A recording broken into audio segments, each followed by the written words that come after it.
This is Shutters Inc. with Bruce Williams and Glynn Lavender. Hi and welcome to episode 500 of Shutters Inc. Say hi and welcome too, Joe. Is Bruce Williams from Welcome shuttersincpodcast.com. Hi, Bruce. As you can tell, Hey, joining me from both ends of the planet, we have Mr. Glynn Lavender from creativephotoworkshops.com.au, and from Allentown in Pennsylvania, we have Mr. Joe Edelman. How are you guys? What did you give him to drink before we started? Mate, he's 1,000 kilometres from me. I have no responsibility for what he's ingested. and our viewers are more than used to it. So yeah.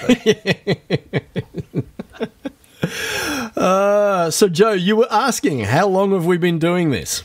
I started this 500 years? Yeah, it feels like it. I started this with a previous host before Glynn back in 2005. This would be one of the three, as best as I can tell, longest running photography podcasts that are still going. So, but here's the difference though. Of those other two that have been going this long, they have more content in one episode than we've had in 500.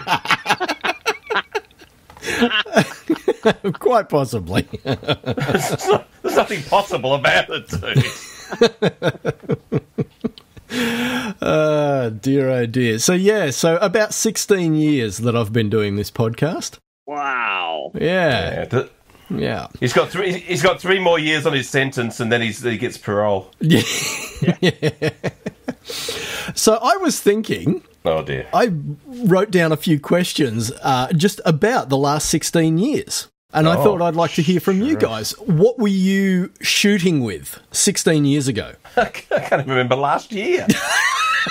I picked up my camera last night for the first my cameras I used for the first time in like 8 months. Yeah. And I've forgotten how to use it.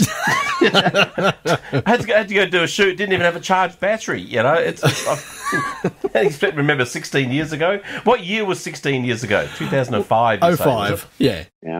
Whew. What were you shooting with, Joe?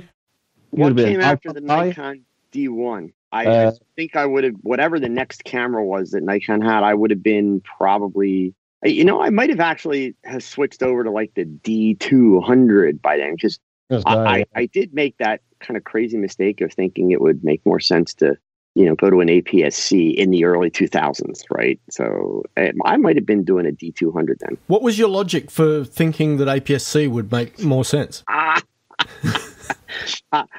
I'm not sure there was a whole lot of really good logic. Honestly, Bruce, I think what it was, if you can still remember back that far, back in those days, Nikon digital cameras, because Nikon at first was the only player, they were just ridiculously expensive. I mean, more ridiculously expensive than they are now, any digital camera. So I was kind of feeling the squeeze on the whole. I committed to digital right away. I went with a D1 and dropped film, and then kind of realized I just spent a ton of money. I need to make some of this back. So when they came out with the D200 series, and then the D300, I kind of convinced myself, hey, I can get the job done with this. And I mean, you think about it, the D200 was actually a major quality upgrade from the D1. Right.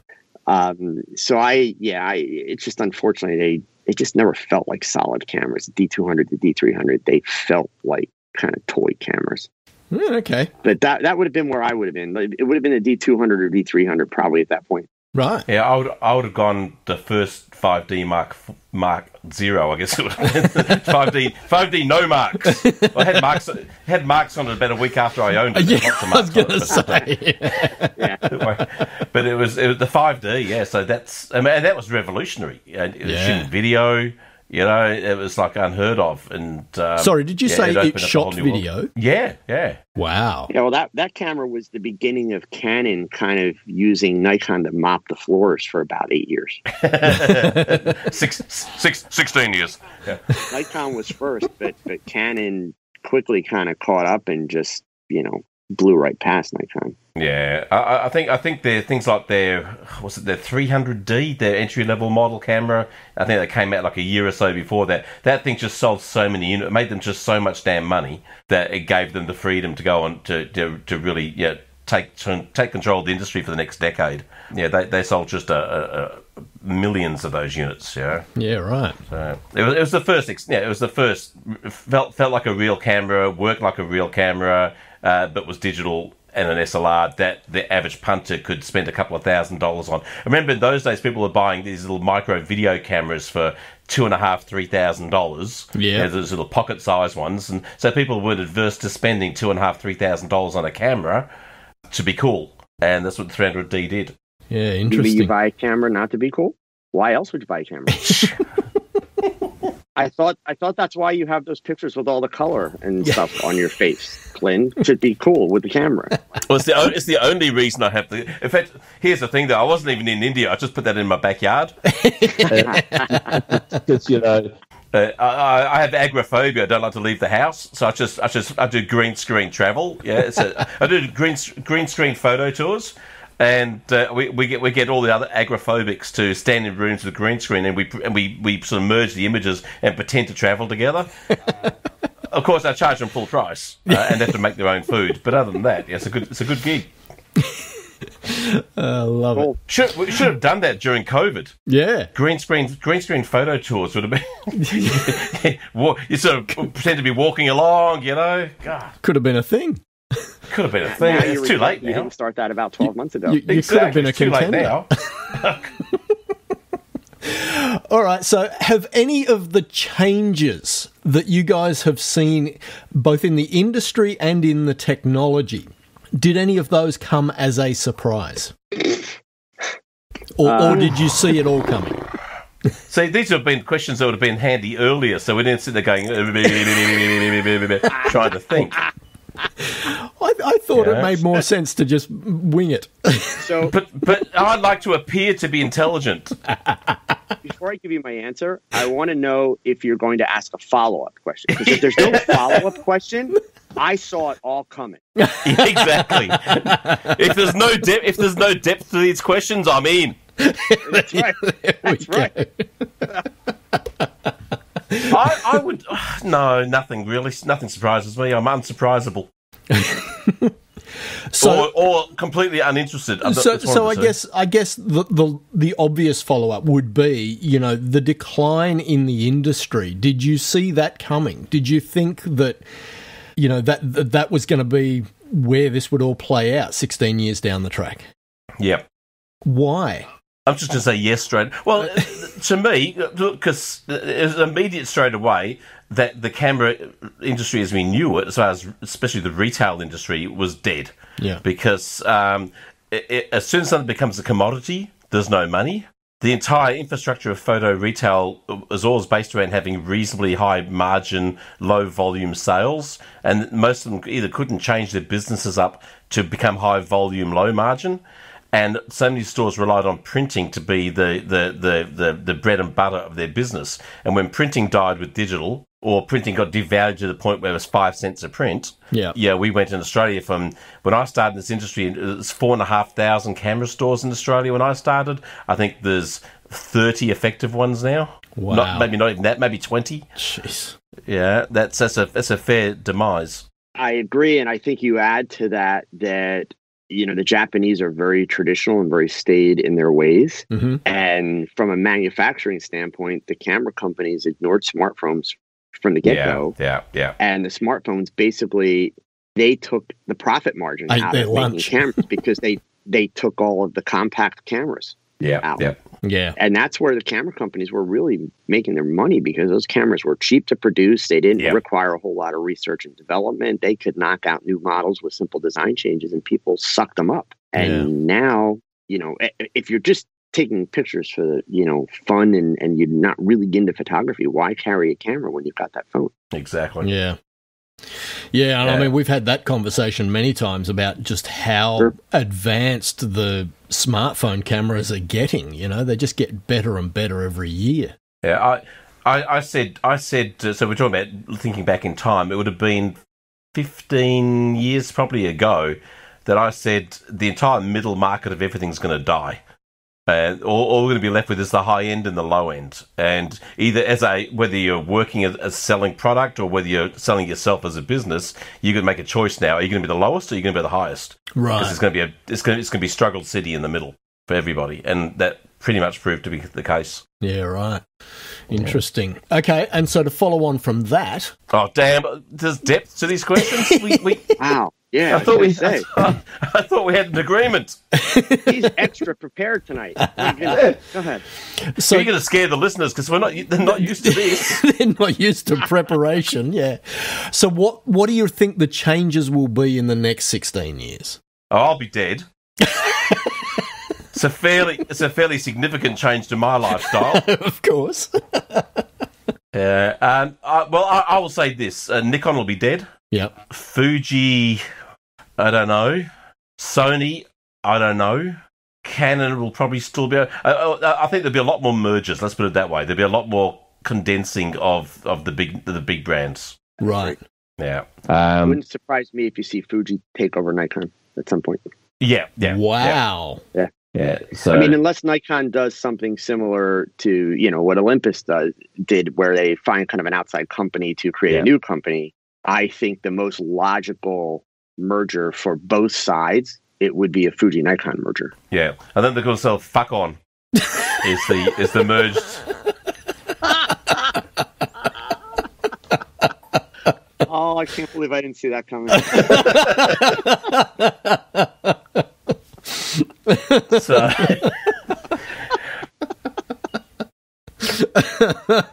Oh my. He's done. He doesn't have to talk for the rest of the show. That's He's happy. I was just thinking the same thing. No one's ever heard that much silence from me on this podcast in 10 years. That's it. Hang on a sec. Did you hear that? That's me dropping the mic. There we are. We're done.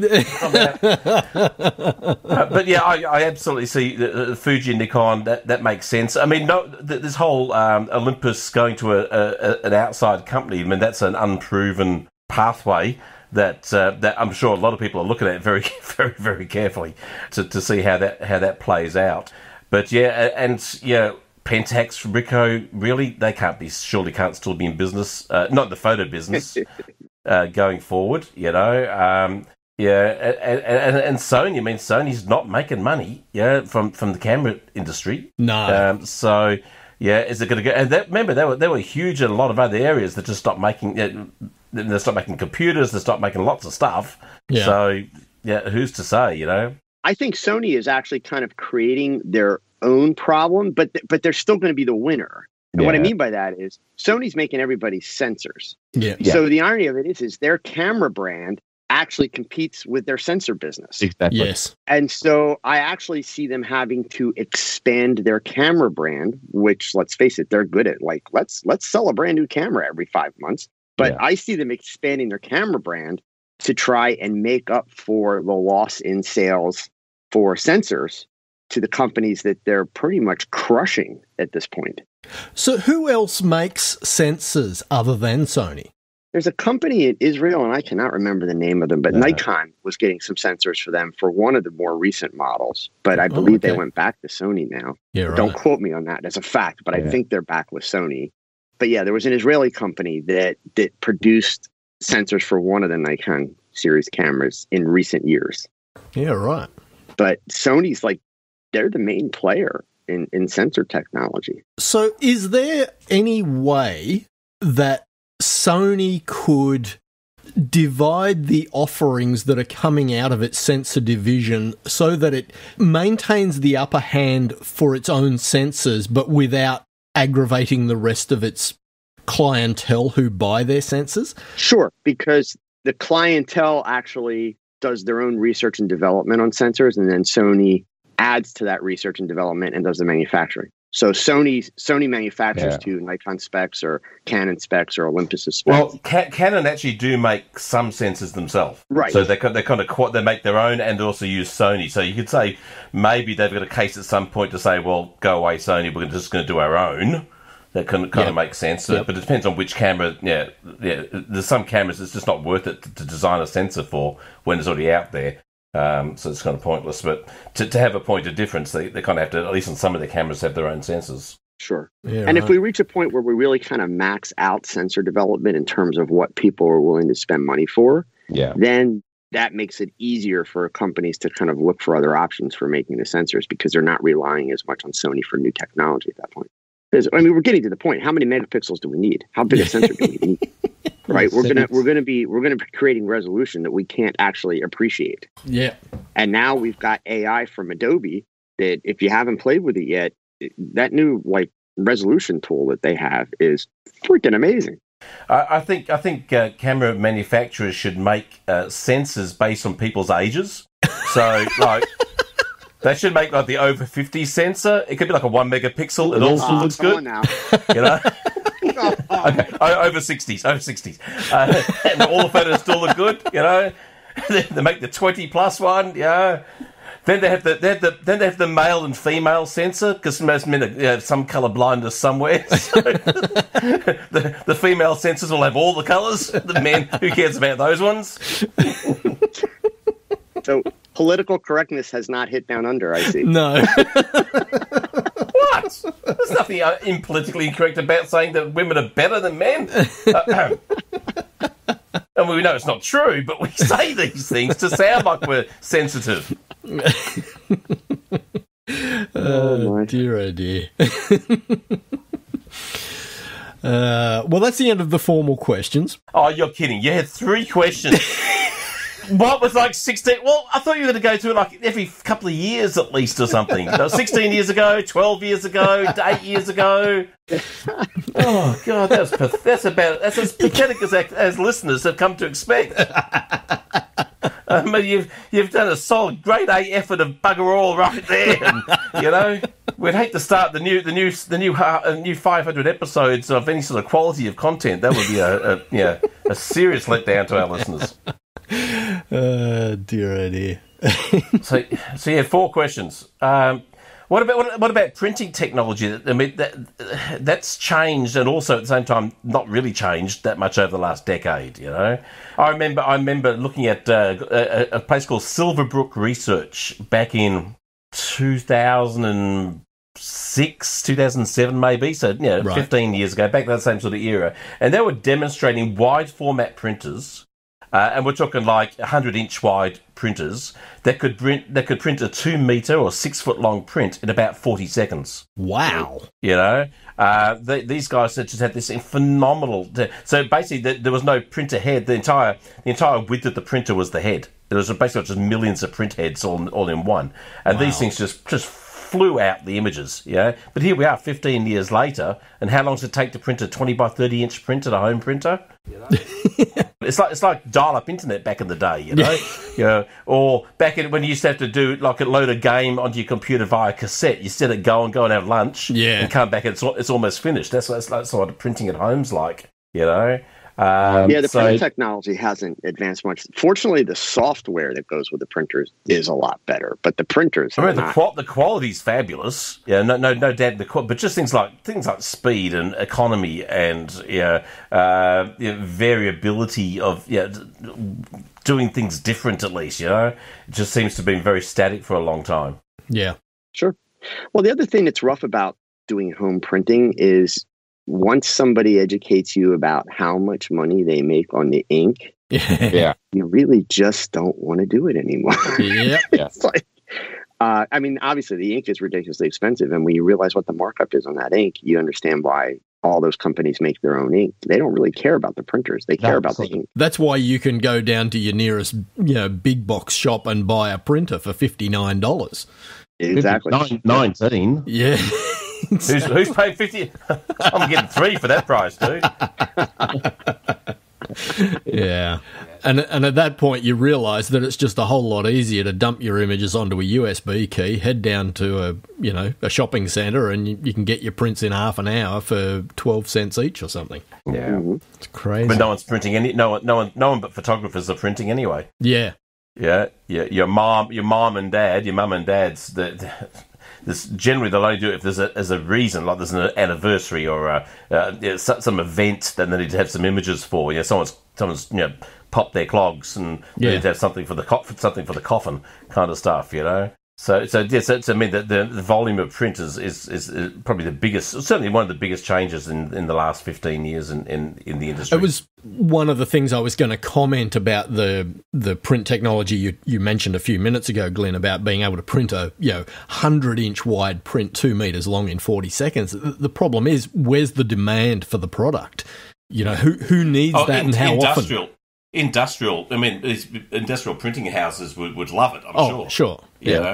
Volume and price. But based on that same line of thinking as far as printing or no one printing, then we talk about the digital dark age of these last 15 years, of where are all these photos that people have taken in the last 15 years, and will they ever see them again? Yeah, they're all sitting on hard drives. Yeah, and where are the hard drives? And where are the cables for that hard drive? Where's the power supply for that hard drive? All gone. Well, that could just be my case. Well, or increasingly, I guess more and more people are putting their photos into the cloud, whether it's iCloud or Google Photos or Flickr or whatever, and I guess that becomes their permanent photo album, and when they do want to look at their photos, that's where they go.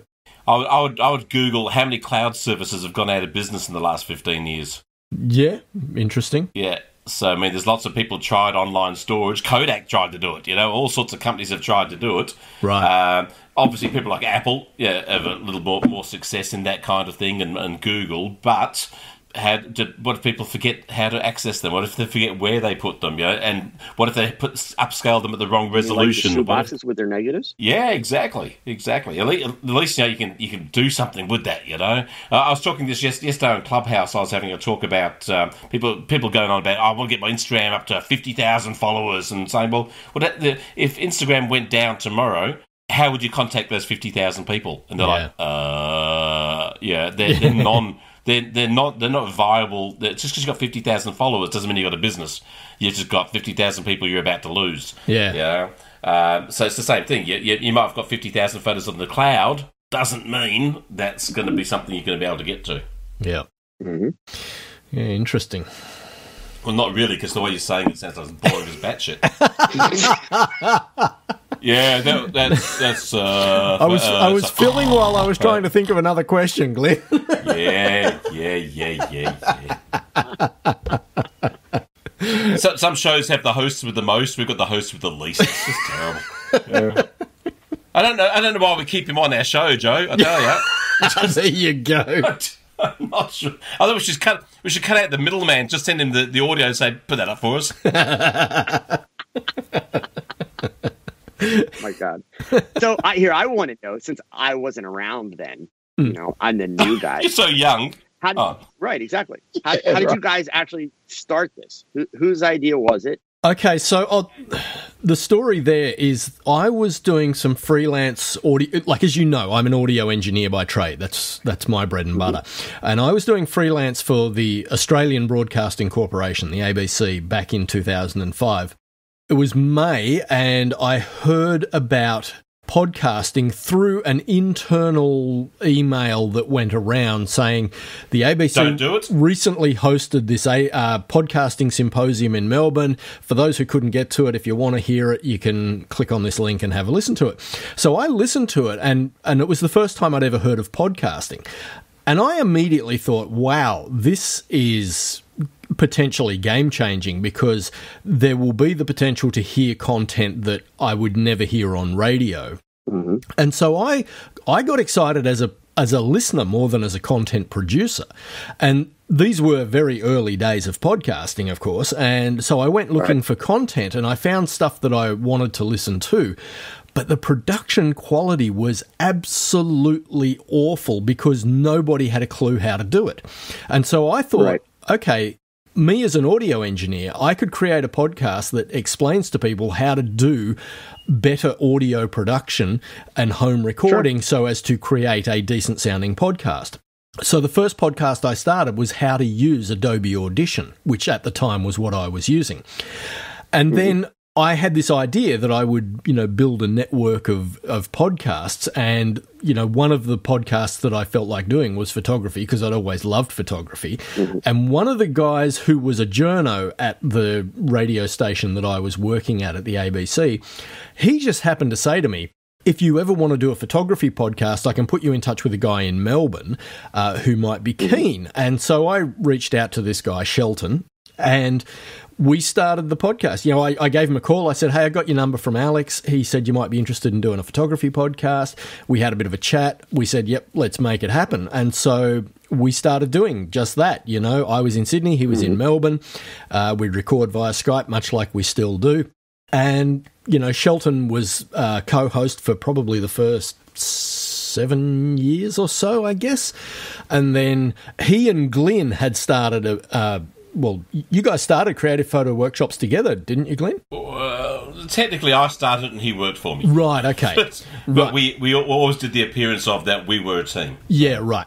So when Shelton said to me that he needed to step away from the podcast because, there were things going on in his life that he needed to deal with, I tried to do the podcast by myself for a little while and realised very quickly that wasn't going to work. And so can you let us know what the numbers of those episodes are, so anyone who's listening now who hasn't heard them can avoid them? Probably the half dozen before you started.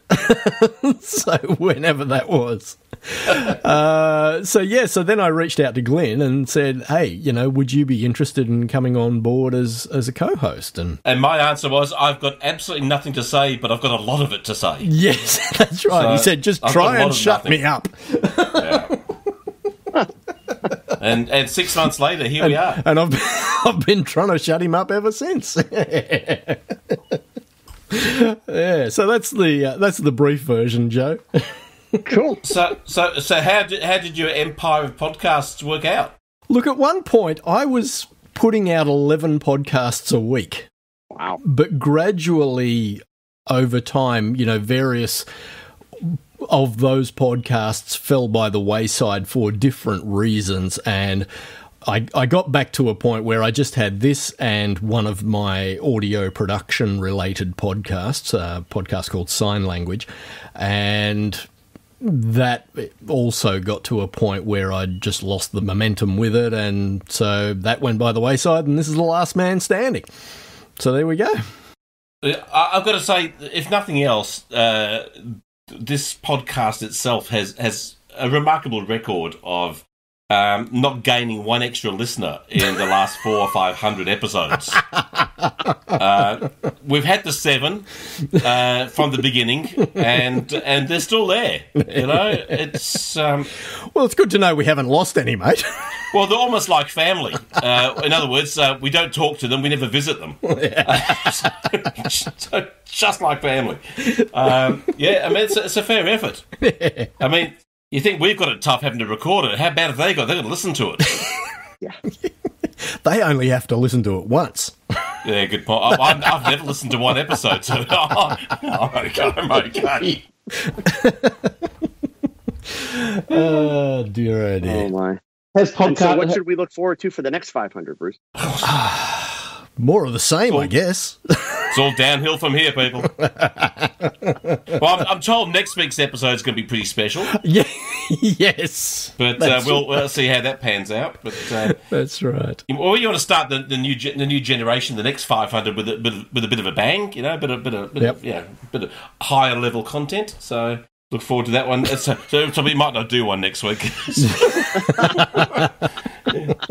Yeah. So the thing is, Joe, with our podcast, the most interaction we ever have on social media is when we put up a thing saying no podcast this week. It has the most interactions. There's the most connection to customers. Yeah. So we should take the hint. We could go out with a fizzle at 500. There you go. And how's your podcasting efforts coming along, Joe? It's getting there. I mean, slowly but surely. Yeah. I gotta catch Glynn before we say goodnight tonight, because I want to actually see if I can get him to come on and talk to him. But you just have to give me a long list of words I'm not allowed to use, and I'm right there. Yeah, exactly. Yeah. So no fuck on for starters. Yeah. We'll skip that one. Joe's both nastier than me and nicer than me at the same time. You know, it's I said, well, I had a name for the podcast. This episode should be called "The Ego Has Landed." It kind of fits us all perfectly. Nice. I'd like to break into the podcast briefly to mention that we now have a Patreon account. If you get any value at all from our photographic giggle fest each week, we'd really appreciate it if you could spare a couple of bucks a month just to help keep the servers running. The link will be in the show notes. Much appreciated. Now, back to the podcast. Well, how's podcasting changed in the last in this duration of 500 episodes? As the world of podcasting, obviously volume, the system of podcasts and everything these days. Yeah, lots of things have changed in the world of podcasting. You know, when I started, I was hand writing the RSS feed in a text editor. Whoa. These days, nobody has to do that, and I imagine very few people would know how to do it if they had to do it. Yeah. Beyond that, old media outlets have absolutely embraced podcasting. I think for probably the first 8 to 10 years, large media pretty much ignored it and thought it was a fad that would go away. And when they realised that, you know, you had the likes of the Joe Rogans of the world who were gaining, you know, massive, massive audiences and earning significant amounts of money from it, that's when, you know, old media thought, okay, this is something we need to pay attention to. And now, you know, they've kind of crowded out the small indie content creators like myself, you know, and or ourselves collectively. So they saw us as a threat, is what you're saying? I don't know whether they saw us as a threat, but they certainly came to realise that this was a way to reach a very targeted audience that they couldn't do with advertising. Mm-hmm. You know, typical advertising is very much a scattergun approach. You know, it's like flinging shit at the wall and seeing what sticks. Whereas with podcasting, you can create very niche content and know that the people who are going to tune in and listen to it every episode are people who are absolutely lifeless, you know, on board with that content, and therefore it's a captive market. Sorry, I missed your snide comment. What was that? Oh, there was no snide comment. Yeah. That'd be a first. I think there's a generational shift that's coming too. I mean, the people that are coming of age in terms of having money to spend, disposable income at this point, they haven't known a life really without YouTube, and they're inundated with video and especially entertainment, and they're realizing that they can actually multitask better, because we still seem to feel that it's really, really important to do lots of multitasking, but they can multitask better with an audio piece than they can a video piece, because the audio piece, it's in their head, but they can still do something else. Whereas the video, you kind of got to watch it if you want to know what's going on. Look, I see my 20-year-old son who will lie on his bed reading a book on his phone whilst he has music playing, and he's got YouTube running on the TV at the same time. And he's consuming 3 kinds of media simultaneously. Yeah. Just talking about video, though, I mean, the attention span of video is getting so narrow now. If it goes beyond 9 seconds, it's too long. Now, seriously, I mean, Facebook Reels, Instagram Reels, all this stuff, they want, up until 9 seconds, you've maybe got your audience for the first 3 seconds, maybe, and anything beyond 9's too long. Yeah. You know, and they'll judge. If you can keep people on watching your video from beyond 2 seconds to at least 7 seconds, they'll highlight your video more. But if you can't engage people in the first 3 seconds, bad luck, your video won't get anything. I think one of you two actually said in one of our recent episodes that this also fits into that there's no middle ground anymore. It's either uber short or it's your Game of Thrones that's, 100 hours of content. Yeah. And there's nothing in the middle that grabs people anymore. Yeah. But hey, Glynn, you're kind of dating yourself, man. No, nobody watches. Hey, nobody watches I like Reels. I like myself so much but I've never dated myself. Instagram Reels were so second half of 2020. It's all about TikTok, man. And I got to tell you, no, TikTok was first half of 2020. You're tasting color and TikTok, man. It's your thing. Like you're missing out. Like you're missing out. TikTok all the way. I tried my first ever TikTok a couple of days ago. 0 views, 0 likes. I thought, yeah, that seems appropriate. So then I'm sure in Australia they have dancing coaches. Go take some lessons, come back, and I think I'd make more views from how bad I would dance without the lessons than actually getting any form of style. But the dancing photographer, I can see it now, or the flailing photographer. But because I had no views and no likes, I figured, well, I should make a 500 episode podcast about this quality of my work. Right. Yeah, but it is, yeah, this whole... I remember years ago, I think it was about 10 years ago, I was on an app called 12 Seconds, and it was a video app that all they wanted to do is you had 12-second videos. Yeah. And I thought, bang, this is it. They were talking about foreseeing the future. I said, this is going to be huge. And I jumped on it, and I didn't necessarily load content, but I was, as an observer, watching what was happening. And they went out of business, and I couldn't believe that something that seemed to me to be so perfect for the digital age, that short... It got replaced by Vines, which was 6 seconds. No, but then 10 years later, that's it. It's all they were just so far ahead of what people were looking for, or what we told people they should be looking for. Different thing altogether. Yeah. That really surprised me that they went out of business. Yeah. That's the thing with the technology. You got to keep trying new things all the time and see what hits. Yeah, definitely. Yeah. And that's pretty much been Google's approach. They try things, and what doesn't work, they can, and they move on. Yeah. And, Sure. Nice to have the money to do it. Yeah, exactly. Mm. Yeah, it's. I refuse to spend my billions on getting my TikTok profile up. Yeah, I've got the video crew on standby just in case. Yeah. But. Unbelievable. But I just finished shooting a video last week for the new Tamron project I'm doing, and I've got a new video guy this time. So I've gone from a guy who is like traditional, and beautiful work, to a young punk. And my God, the style is so completely different.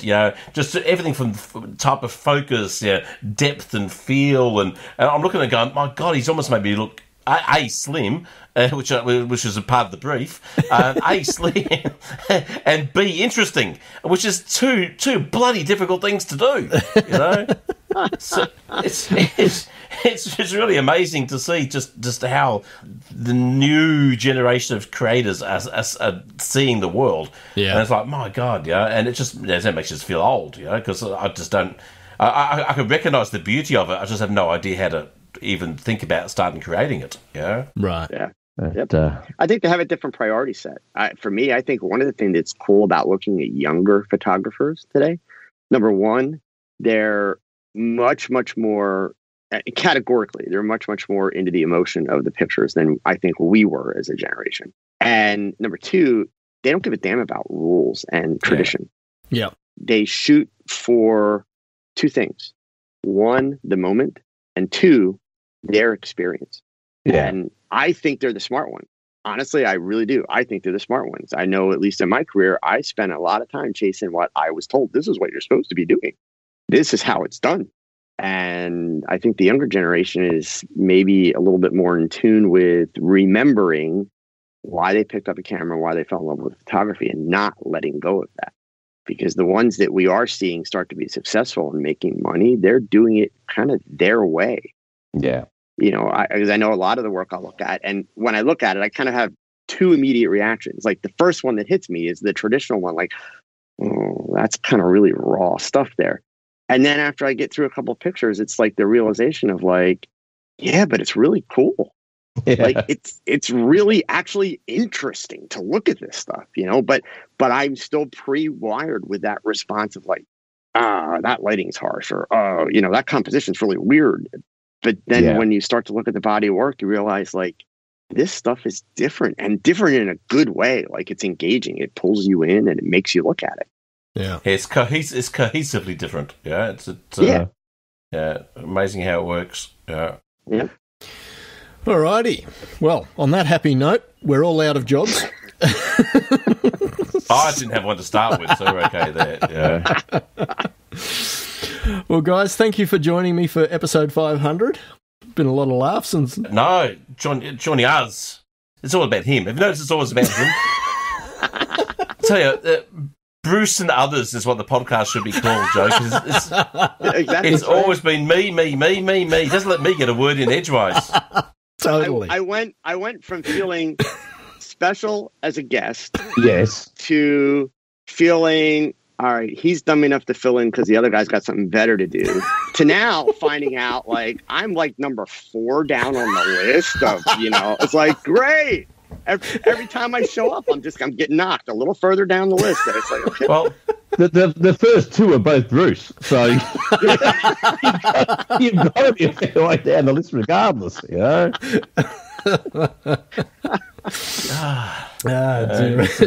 Well, as I always say, I'd like to say these 500 episodes have been great. I'd really like to have said that, but unfortunately, they've been what they've been. It is a milestone. I'm going to say it's a milestone to be proud of, Bruce, that you've got this far, even with co-hosts like me and Joe. But it is definitely something to be proud of, and I hope we can have tens of more episodes to go. Definitely. Excellent. All right, guys. Well, I will talk with you again soon, no doubt. Let's do a 3-way again some other time, because this is more fun than talking to just Bruce, Joe. I tell you. It sounds good. Anytime, guys. We should. All right. See ya. Bye all. Take care. Shutters Inc. Another AudioToYou.com quality podcast. For questions, comments, and feedback, email theboys@shuttersincpodcast.com. Well, it was one of our least worst podcasts. There you go. There's something to be said for that. Wait for the dynamic feedback from our listener. Yeah, he'll Episode 500. What a milestone. What a millstone. Yes. Yeah. Around my neck. Yeah.